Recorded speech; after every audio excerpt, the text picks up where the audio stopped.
신명기 2장 1절에서 15절,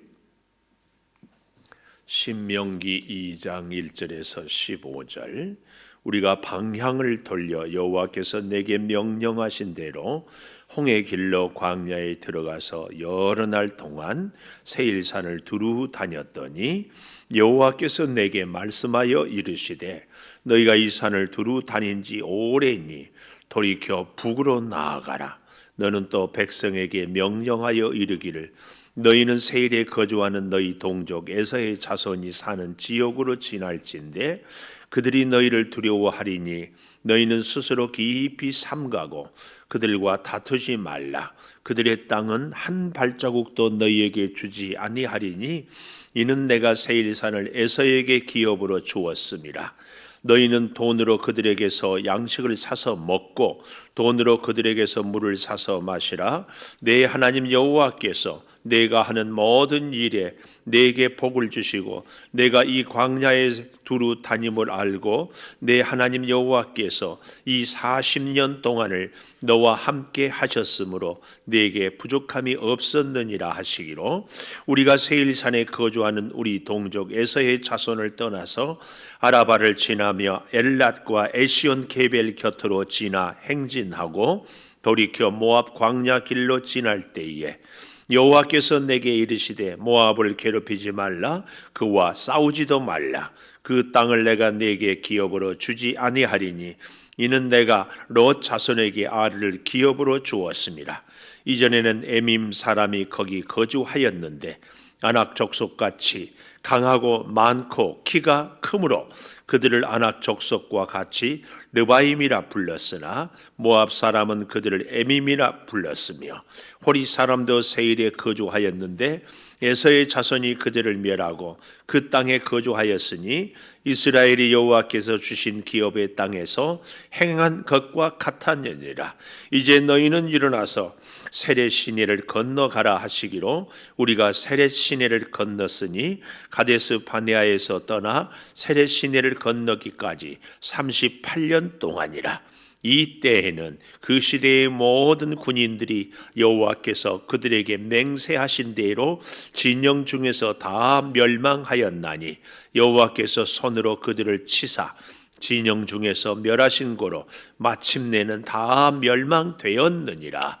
아멘. 오늘 또 새벽을 깨우는 은송아 너는 참 대견하다 대견하다. 엄지척 변함없이 새벽 제단을 지키는 집사님은 참 훌륭하십니다. 참 훌륭하십니다. 훌륭하십니다. 이 모든 것이 주님의 은혜입니다. 아멘 아멘.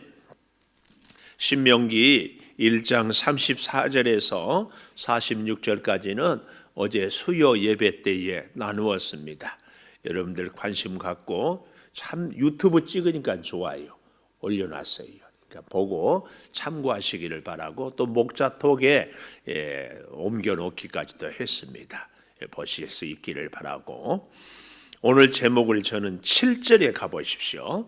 내 하나님 여호와께서 내가 하는 모든 일에 복을 주시고 동그라미 내가 이 큰 광야에 두루 다님을 알고 복을 주시고 알고 내 하나님 여호와께서 이 40년 동안을 너와 함께 하셨으므로 복을 주시고 알고 함께 하셨으므로 내게 부족함이 없었느니라. 오늘 제목 부족함이 없었느니라.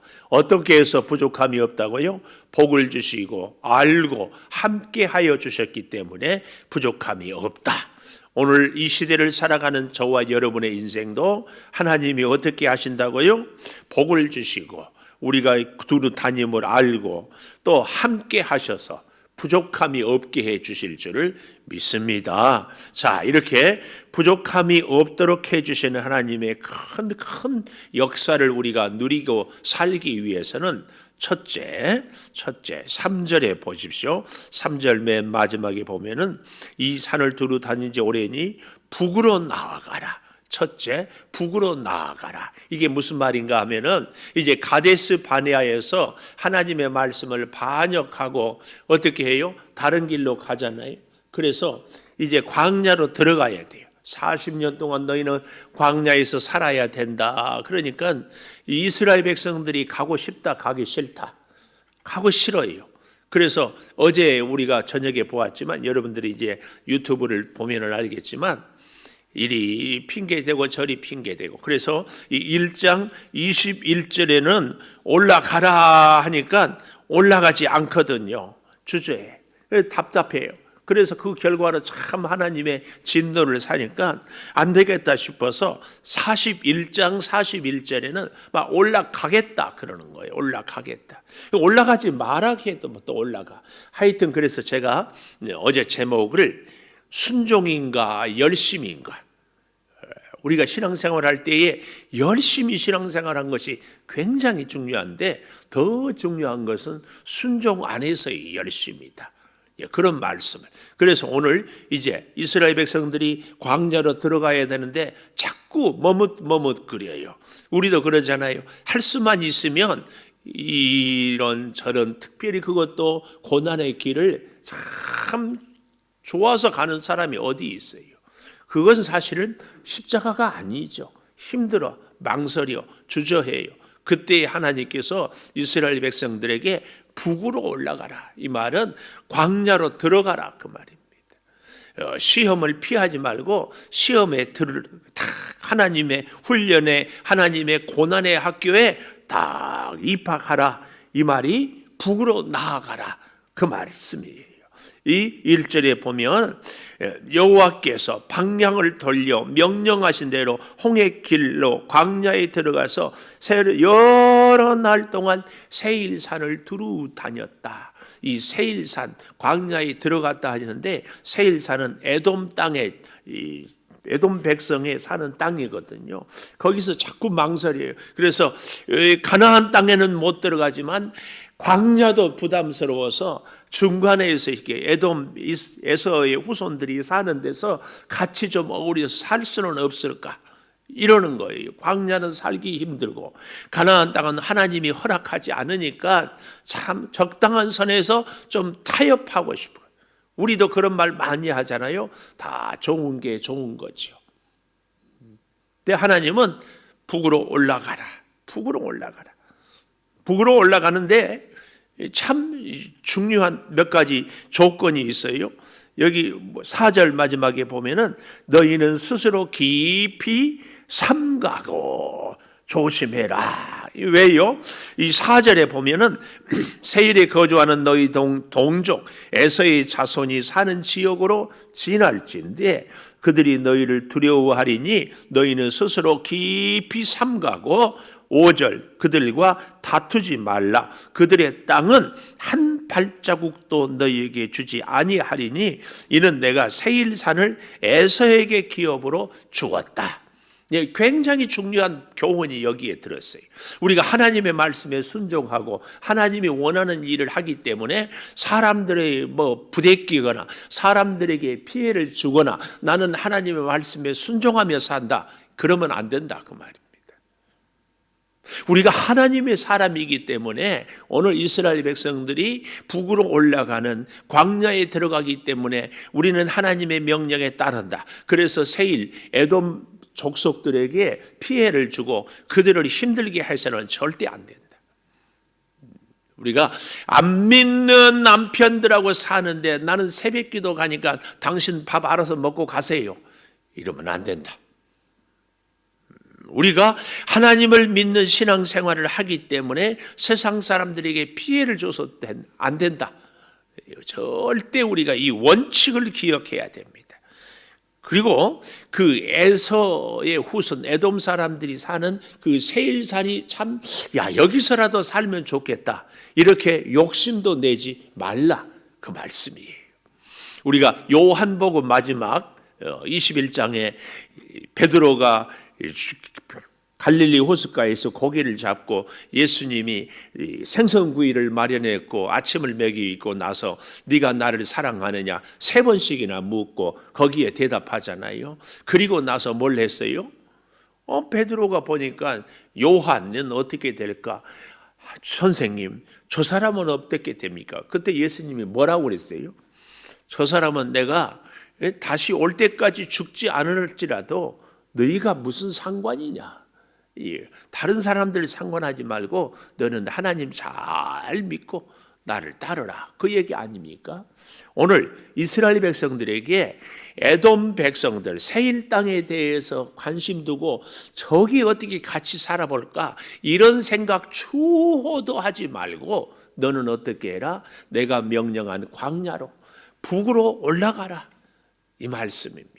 우리가 신앙생활을 할 때에 정말 하나님이 내게 주신 이 사명을 따라 사는 것이 중요하지. 야, 김 집사 보고 박 집사 보니까 박 집사님은 별로 기도도 안 하고 김 집사님은 별로 헌신도 안 하는데 왜 나만 이렇게 힘들게 고난의 광야를 지나가야 되는가? 이런 생각이 들거든. 그런 생각 추호도 하지 말라.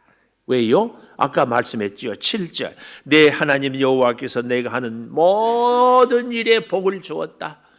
네가 깨닫지 못할 뿐이지 지금 너의 형편이 얼마나 큰 복인 줄 아느냐. 그리고 이 큰 광야에 두루 다님, 이 광야 생활하는 것을 내가 잘 알아. 그리고 40년 동안이나 너와 함께해서 부족함이 없다.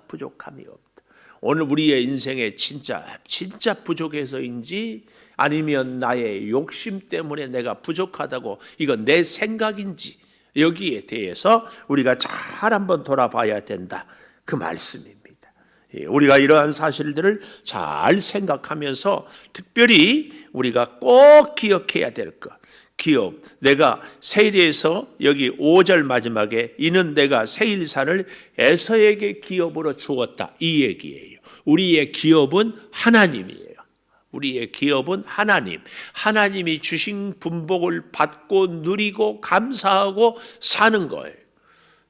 저 옆에 있는 김 집사님은 하루에 5끼를 먹거나 10끼를 먹거나 나는 3끼로 만족하고 아니 나는 2끼로 만족하고 하나님의 은혜로 사는 것. 지금 이것을 교훈한다. 두 번째, 우리가 부족함이 없기 때문에 어떻게 살아야 되는가? 모압을 괴롭히지 말고 싸우지도 말라 그 말이에요. 지금까지는 에돔에 대한 얘기였다면 9절에 보면 여호와께서 내게 이르시되 모압을 괴롭히지 말라 그와 싸우지도 말라 그 땅을 내게 기업으로 주지 아니하리니 이는 내가 롯 자손에게 아르를 기업으로 주었다. 이 모압과 암몬은 롯이 두 딸들로 인하여서 낳은 후손 아닙니까? 그러니까 우리가 보기에는 참 부끄러운 후손이에요. 좀 더 쉽게 얘기하면 우리 주변에 예수를 믿는다고 하면서 죄만 짓고 살아가는 정말 손가락질 받을 만한 사람의 모습을 우리가 볼 경우가 있더라 그 말씀이에요. 그러나 그것 갖고 그 사람을 괴롭히지 말고 그 사람하고 싸우지도 말아라. 왜요? 하나님이 허락한 그 사람에게 복이 있고 하나님과 그 사람과의 관계가 있다. 오늘 우리가 이 사실을 정말 이런 일에 시험을 참 잘 들거든요. 제가 그래서 그런 예를 정말 많이 들지 않았어요. 나는 도둑질은 하지 않았어요. 그런데 나는 다른 사람을 막 미워하고 막 그러거든요. 그런데 도둑질하는 사람 보고 도둑질하면 나쁘다고 막 도둑질했다 하고 막 손가락질하고 이런 사람들이 있거든요. 우리가 이러면 안 된다. 이러면 내 모습을 먼저 보는 것이 중요해요. 나는 도둑질은 하지 않았지만 남을 미워했다. 그러면 이 내 자신의 죄의 문제를 해결하는 것이 중요하지. 뭐 남에 대해서 이러쿵 저러쿵 얘기할 것이 뭐에 있는가? 그 말이에요. 우리가 이 교회 생활을 하면서 까딱하면 실수하는 게 이 부분이에요. 이 부분. 아니 내 안에 내 자신이 문제가 많은 것 누구보다도 내가 잘 알잖아요. 내 문제, 내 죄는 해결 안 하면서 저 사람 저렇게 살면 안 된다고, 저 사람 왜 그러냐고, 그걸 혼자나 그렇게 생각하지 말고 말지. 왜 그걸 또 꼭 목사한테 와서까지 얘기를 하는지. 이건 옳지 않습니다. 절대 우리가 그러면 안 됩니다. 왜요? 우리에게는 부족함이 없기 때문에 하나님이 우리의 모든 것을 다 복을 주시고 광야길을 알고 함께 하신다는 이 사실. 하나님은 나에게 관심이 있어요. 정말 내가 부탁드려요. 일일이 제가 다 얘기를 못하지만 정말 내 문제. 모압과 암몬의 문제가 아니라 이스라엘 백성의 문제, 절대 괴롭혀서는 안 된다. 이것을 가르쳐주고 있다. 그 얘기입니다. 우리가 이 사실을 꼭 기억하면서요, 조금 더 이 모압과 암몬에 대한 얘기를 우리가 좀 살펴보고 싶은데요, 이 9절에 보면 괴롭히지 말고 싸우지 말고 기업으로 주었다는 사실, 또 10절에 보면은 에밈 사람이 거기 거주하였는데 아낙 족속같이 강하고 많고 키가 크다. 강하고 많고 크다. 원수 사탄은 이렇게 강하고 많고 크게 보여요. 그래서 사람들은 르바임이라고 부르지만 모압 사람들은 여전히 그들을 에밈이라고 불러요. 호리 사람도 세일에 거주하는데 에서의 자손이 그들을 멸하고 땅에 거주하였으니 이스라엘이 여호와께서 주신 기업의 땅에서 행한 것과 같다. 하나님이 에서의 자손에게, 모압 족속에게 다 기업으로 주셨다. 이 말씀을 우리에게 보여준다. 그 말씀이에요. 그래서 그들이 다닐 때에 아주 중요한 말씀을 우리가 지나쳤는데 6절에 가보십시오. 너희는 돈으로 그들에게 양식을 사서 먹고 돈으로 그들에게서 물을 사서 마시라. 이 돈으로. 그런데 실제로는요, 하나님이 낮에는 구름기둥, 밤에는 불기둥, 매일 아침에 만나를, 반석에서 생수를 부족함 없이 주셨어요. 그럼에도 이렇게 돈으로 양식을, 돈으로 물을 사서 마시라, 이 말은 철저하게 거저 그들을 해를 끼치면서 먹으려고 해서는 안 된다. 이것을 강조하기 위함이다. 이 사실을 우리가 꼭 기억하면서 이 땅에 안 믿는 사람들과의 우리와의 인간관계 어떻게 해야 될 것인가를 잘 보여줍니다. 세 번째로는 13절에 보면 이런 말씀이 나와요. 이제 너희는 일어나서 세렛 시내를 건너가라. 세 번째, 세렛 시내를 건너가라. 세렛 강, 요단강이 있고 야복강이 있고 그 내려오면 세렛 강이 아주 작은 강인데 이 강을 건너가라.